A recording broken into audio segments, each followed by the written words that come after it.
ఒకప్పుడు మంచి faction village, అక్కడ ఎక్కువగా అఫెన్సులు ఫ్యాక్షన్ రిలేటెడ్ ఇష్యూస్ బాగా ఉండడంతో ఆ విలేజ్ మీద జనరల్గా పోలీస్కి ఒక స్పెషల్ ఫోకస్ ఉంటుంది. ఇప్పుడైతే ప్రస్తుతం అక్కడ డార్మెంట్గా ఉంది. అయినా కానీ మేము కేటగిరీ 4 కింద విలేజ్ మీద ఫోకస్ నడుస్తూనే ఉంది. సో ఈ పరిణామాల్లో ప్రస్తుతం అక్కడ ఉన్న గ్రూప్స్ అవన్నీ కూడా డార్మెంట్ కావడంతో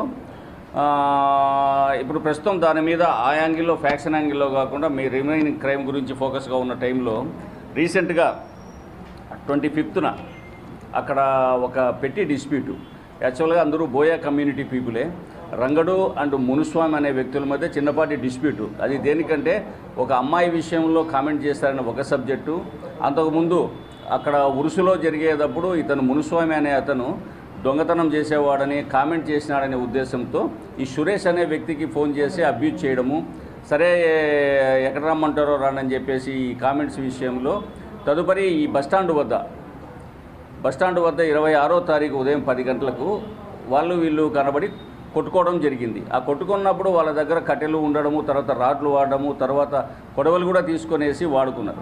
అందులో భాగంగా వీళ్ళు మునుస్వామి అనే అతను వీళ్ళు నడిపి రంగడు వాళ్ళ బంధువులు వాళ్ళ బ్రదర్స్ మీద దాడి చేసినప్పుడు వాళ్ళకి ఇంజురీస్ అయినాయి. దాంట్లో రంగడికి ప్రధానంగా తల మీద ఒక ఇంజురీ, చేతికి తగలడము, తర్వాత ఇక్కడ రిబ్స్ దగ్గర ఒక ఇంజురీ జరగడంతో అందరినీ హాస్పిటల్ పంపించడం జరిగింది. పోలీసుకు రాగానే పోలీస్ ఇనిషియల్గా ఇద్దరి మీదను కూడా కౌంటర్ కేసులు రిజిస్టర్ చేయడం జరిగింది. ప్రధానంగా నడిపి రంగడి ఇచ్చిన ఇంజురీస్, అతనికి కొన్ని ఎక్కువ ఇంజురీస్ ఉండడంతో ఇమ్మీడియట్గా అతని కేసు తీసి 81/2025 కింద కోడుమూరు పిఎస్లోనే కేసు నమోదు చేయడం జరిగింది.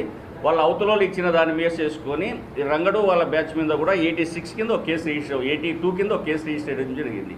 ఇది దర్యాప్తులో ఉన్నట్టుగానే 28th ఎర్లీ అవర్స్లో నడిపి రంగడు ఒకసారిగా అతని ఇంట్లో ఉన్నప్పుడు విపరీతంగా బ్రీతింగ్ ప్రాబ్లము, తర్వాత స్వెట్టింగ్ రావడం, ఈ కారణాలతో విపరీతంగా సిక్ అయిపోతే వాళ్ళు షిఫ్ట్ చేసి హాస్పిటల్కి వచ్చే లోపలే బ్రాడ్ డెడ్ కింద ఐడెంటిఫై కావడంతో పోలీసు దృష్టిగా ఇన్ఫర్మేషన్ రాగానే ముందున్న కేసుని ఇమ్మీడియట్గా మర్డర్ కేసు కిందనే కన్వర్ట్ చేశాం. ఎందుకంటే ఆ విలేజ్కి సంబంధించిన ఇష్యూస్లో మిగతాటి కంటే కూడా చిన్నపాటి ఇన్సిడెంట్ను కూడా ప్రత్యేకంగా సీరియస్గా తీసుకోవడం జరుగుతుంది కాబట్టి ఇమ్మీడియట్గా ఆ కేసును మర్డర్ కేసు కింద కన్వర్ట్ చేస్తూ పోస్టుమార్టం చేయడం జరిగింది. ఇమ్మీడియట్గా ఆ విలేజ్లో పికెట్ ఏర్పాటు చేయడం జరిగింది.